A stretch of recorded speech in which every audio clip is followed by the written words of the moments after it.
Thank you very much, Mr. President. Ladies and gentlemen, good evening. Assalamu alaikum. Lovely to see you all here tonight. We are having a very entertaining night, are we not, with some very interesting things being said from the other side of the house tonight. Let me begin by saying, as a Muslim, as a representative of Islam, I would consider myself an ambassador for Islam, a believer in Islam, a follower of Islam and its Prophet. So, in that capacity, let me begin by apologizing to Anne-Marie for the Bali bombings. I apologize for the role of my religion and me and my people, for the killing of Theo van Gogh, for 7/7. Yes, that was all of us. That was Islam, that was Muslims, that was the Quran. I mean, astonishing claims to make in the very first speech tonight, on a day like today, where the Conservative Prime Minister of the United Kingdom is having to come out and point out that these kind of views are anathema. And I believe you're trying to stand for the Labour Party to become an MP in Brighton. If you do, and you make these comments, I'm guessing you'll have the whip withdrawn from you, but then again, UKIP's on the rise, they'll take you, the BNP, they might have something to say about your views. This is what Mehdi Hassan always does. By the way, just on a factual point, since we heard a lot about the second speaker, about how backward we Muslims all are, on a factual point, you said that Islam was born in Saudi Arabia. Islam was born in 610 AD. Saudi Arabia was born in 1932 AD. So you were only 1,322 years off. Not bad? Not bad start there. Talking of maths, by the way, a man named Al-Khwarizmi was one of the greatest mathematicians of all time, a Muslim, worked in the golden age of Islam. He's the guy who came up with not just algebra, but algorithms. Without algorithms, you wouldn't have laptops. Without laptops, Daniel Johnson tonight wouldn't have been able to print out his speech in which he came to berate us Muslims for holding back the advance and intellectual achievements of the West, which all happened without any contribution from anyone else other than the Judeo-Christian people of Europe. In fact, Daniel David Levering, the author of the Pulitzer Prize-winning historian and author of The Golden Crucible, points out that there would be no Renaissance, there would be no Reformation in Europe without the role played by Ibn Sina and Ibn Rushd and some of the great Muslim theologians, philosophers, scientists in bringing Greek texts to Europe. As for this being our university, I will leave that to the imagination as to who is our and who is there. I studied here too. An astonishing set of speeches so far making this case tonight. A mixture of just cherry-picked quotes, facts and figures, self-serving, selective, a farrago of distortions, misrepresentations, misinterpretations, misquotations. Daniel talked about my article in the New Statesman, which got me a lot of flack, where I talked about the anti-Semitism that is prevalent in some parts of the Muslim community, which indeed it is. Of course, I didn't say in that piece that it was caused by the religion of Islam. In fact, modern anti-Semitism in the Middle East was imported from, finish the sentence, Judeo-Christian Europe, where I believe some certainly bad things happened to the Jewish people. In fact, Tom Friedman, Jewish-American columnist in the New York Times, told me in this very chamber last week that he believed, had Muslims been running Europe in the 1940s, 6 million extra Jews would still be alive today. So I'm not going to take lessons in anti-Semitism from someone who's here to defend the Judeo-Christian values of a continent that murdered 6 million Jews. Moving swiftly on. Yes. Absolutely. Well, I'm about to make that point. No, I'm about to make that point. You're right. I agree with you. I agree with you 110%. That is my point. I don't think Europe is evil or bad. I'm a very proud European. I don't want to judge Europe on that basis, but if we're going to play this gutter game where we pull out the Bali bombing and we pull out examples of anti-Semitism in the Islamic community, then of course I'm going to come back and say, well, hold on. I mean, look, let's be very clear. Daniel here was a last-minute replacement for Douglas Murray, who had to pull out. And Douglas and I have a well-documented differences, but to be fair to Douglas, as to be fair to Anne-Marie and to Peter, atheists. Atheists see all religions as evil, violent, threatening. What the problem I have with Daniel's speech is that Daniel comes here to run this robust defense of Christianity, forgetting that his fellow Christians, people who said they were acting in the name of Jesus, gave us the Crusades, the Spanish Inquisition, the anti-Jewish pogroms, European colonialism in Africa and Asia, the Lord's Resistance Army in Uganda, not to mention countless arson and bomb attacks on abortion clinics in the United States of America to this very day. I would like a little bit of humility from Daniel first before he begins lecturing other communities and other faiths on violence, terror and intolerance. But, no thank you. Some water. But I would say this, to address the gentleman's very valid point here, I'm not going to play that game. I don't actually believe that Christianity is a religion of violence and hate because of what the LRA does in Uganda or what Crusaders did to Jews and Muslims in Jerusalem when they took back the city in the 12th or 13th or whatever century it was. I believe that Christianity, like Islam, like pretty much every mainstream religion, is based on love and compassion and faith. I do follow a religion in which 113 out of the 114 chapters of the Quran begins by introducing the God of Islam as a God of mercy and compassion. I would not have it any other way. I don't follow a religion which introduces my God to me as a God of war, as some kind of Greek God of wrath, as a God of hate and injustice. Not at all. As Adam pointed out, you go through the Quran and you see the mercy and the love and the justice. And yes, you have verses that refer to warfare and violence. Of course it does. This is not a motion about pacifism. I'm not here to argue that Islam is a pacifistic faith. It is not. Islam allows military action, violence in certain limited contexts. And yes, a minority of Muslims do take it out of that context. But is it religious? We talked about Woolwich. Daniel and Anne-Marie have suggested that it's definitely religion that's behind all of this. Well, actually, what I find so amusing tonight is we're having a debate about Islam. And the opposition tonight have come forward. We have a graduate in law, a graduate in modern history, a graduate in chemistry.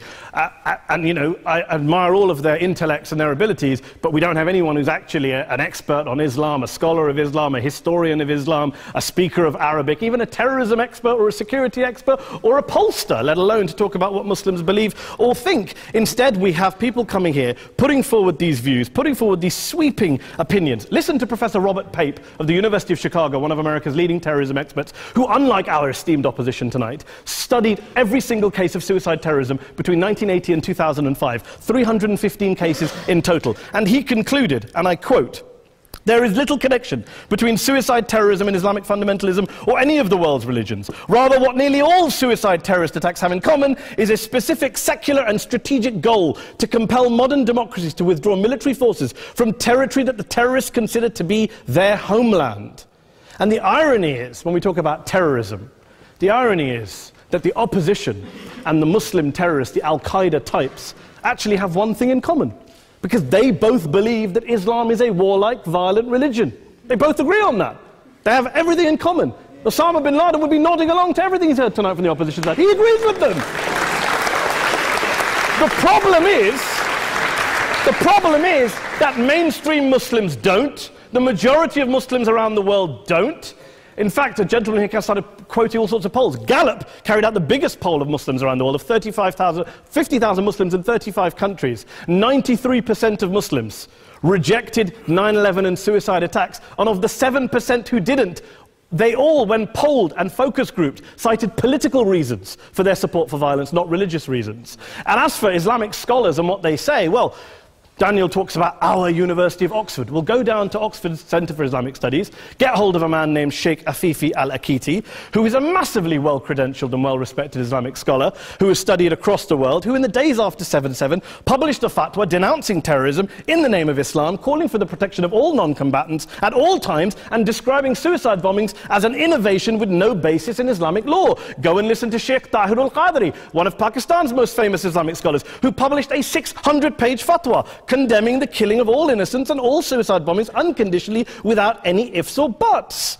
There's nothing new here. This is mainstream Islam, mainstream scholarship, which has said this for years. You don't go out and kill people willy-nilly in the high street or anywhere else, on a bus or a mall, based on verses of the Quran that you cherry-pick without any context, any understanding, any interpretation, or any commentary. Point of information. Please. Well, it doesn't happen apparently. I didn't say it doesn't happen at all. I never said it didn't happen. I don't blame Islam. Yes, it's a very good point. And a lot of us are campaigning against that. And we're campaigning against it in the name of Islam. We're campaigning against it in the name of various interpretations of Islam. Anne-Marie comes and scares us with her talk of Sharia law. I would like to see the book of Sharia law. It doesn't exist. People argue over what Sharia law is. And you empower the extremists by saying there is only one version. You empower them all. I don't believe you took any interruptions, Anne-Marie, so I think you should stay there for a moment. Several countries. Here's what we're dealing with. Here's what we're dealing with. We are dealing, I took your point. Here we are dealing with a 1400-year-old global religion followed by 1.6 billion people in every corner of the world, a quarter of humanity, of all backgrounds, cultures, ethnicities, and yet the opposition tonight wants to generalize, stereotype, smear in order to desperately win this debate. And here's my question, if we're going to generalize and smear. If, okay, people say yesterday's bombers, and we've got to be careful, there's a trial going on, were yesterday's attackers, motivated by Islam? Big debate. I don't believe they were. Let's say they were. Let's say Faisal Shahzad, the Times Square bomber, was motivated by Islam. Let's assume, for sake of argument, that Richard Reeves, the shoe bomber, was motivated by Islam. If Islam is responsible for these killings, if Islam is what is motivating these people, and Islam is therefore not a religion of peace, a religion of war, then ask yourself this question: why aren't the rest of us doing it? Why is it such a tiny minority of Muslims are interpreting their religion in the way that the opposition claim they are? Let's assume there are 16,000 suicide bombers in the world. There aren't. Let's assume there are for the sake of argument. That's 0.001% of the Muslim population globally. What about the other 99.99% of Muslims who the opposition tonight either ignore or smear? The reality is that the rest of us aren't blowing ourselves up tonight. The reality is that the opposition came here tonight not worried about the fact that me and Adam might pull open our jackets and blow ourselves up tonight because we're followers of a warlike warrior religion which wants to take over Europe and Daniel's university. The issue is this. The issue is this. Unless the opposition can tell us tonight, and Peter Atkins is here, one of our great atheist intellectuals, can tell us tonight, can answer this question tonight: why don't the vast majority of Muslims around the world behave as violently and aggressively as a tiny minority of politically motivated extremists? Then they might as well give up and stop pretending they have anything relevant to say about Islam or Muslims as a whole. Ladies and gentlemen, let me just say this to you. Think about what the opposite of this motion is.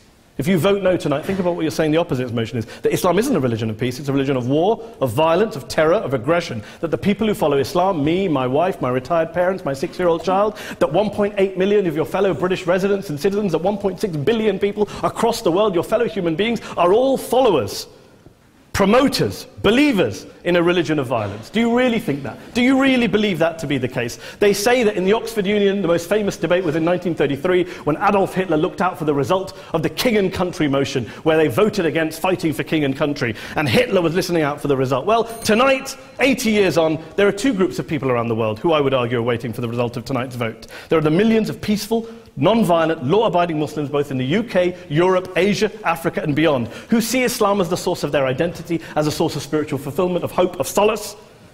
And there are the phobes, the haters, the bigots out there who want to push the clash of civilizations, who want to divide all of us into them and us and ours and their. Ladies and gentlemen, I urge you all not to fuel the arguments of the phobes and bigots. Don't legitimize their divisions. Don't legitimize their hate. Trust those Muslims who you know, who you've met, who you hear, who don't believe in violence, who do want you to hear the peaceful message of the Quran as they believe it to be taught to the majority of Muslims, the Islam of peace and compassion and mercy, the Islam of the Quran, not of Al-Qaeda. Ladies and gentlemen, I beg to propose this motion to the House. I urge you to vote yes tonight. Thank you very much for your time.